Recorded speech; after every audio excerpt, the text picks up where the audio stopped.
आई माझा संसार असला भारी चालूय ना, फक्त ते सासूमुळे वैताग आलाय ग. अगं लई किरकिर करत्या ग, इकडेच का चालल्यास तिकडच का चालल्यास, घरात कोण आलं तरी असं बघत बसायचं. नुसतं बारीक लक्ष असते बघ सगळीकडे.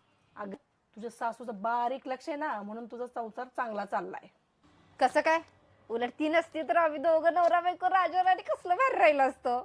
तुमच्या नवरा बायकोच्यात भांडणं होतात की नाही? अगं ढीग होत्यात.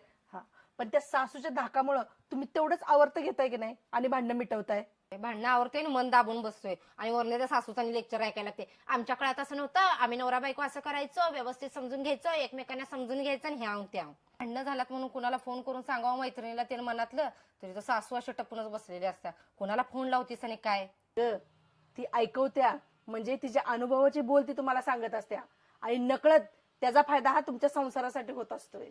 होय. तू जर आजारी पडलीस तर तोंड वाकडं करून का होईना पण ती स्वयंपाक करत्या. तू जर कुठं बाहेर गेलीस तर तुझ्या पोरांवर लक्ष ठेवत्या आणि घरात तर काही रिकामं बसत नाही, काहीतरी चुटू मुटू काहीतरी बारीक सारी कामं करून तुला मदत तर होतेच की नाही तिची. तुला ती बाजूची पिंकी माहितीये का? हा म्हणजे ती पळून जाऊन लग्न आलेलं ते जोडपा. हा हा, तीच त्यांच्यात बी अशीच सारखी भांडणं होत होती. भांडणं झाली की नवरा जायचं तोंड घेऊन बाहेर आणि ही काय रिकामं डोकं घरात बसायची, लावायची मैत्रिणीने फोन आणि मैत्रिणीनं काय गा अनुभव ते बी द्यायचे काय बी सल्ले. असं करून करून करून मैत्रिणी बी वैतागल्या. तो पप्प्या नाही का ग, ते जे तिची झाली ओळख.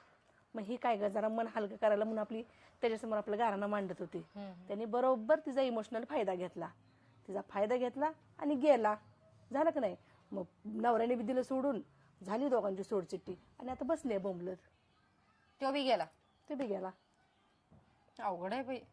एकत्र कुटुंबात त्रास आहेच, पण ते आपल्या माणसांचाच आपल्यालाच आहे. पण आपल्याचा तोटा तर काय नाही ग. पण एकत्र कुटुंब नसलं तरी बाहेरच्या असत्यातच फायदा उचलायला. जाऊ दे बाई, कुठनं बी दुखणं आहेच. हे असलं असण्यापेक्षा हे आपलं बरं.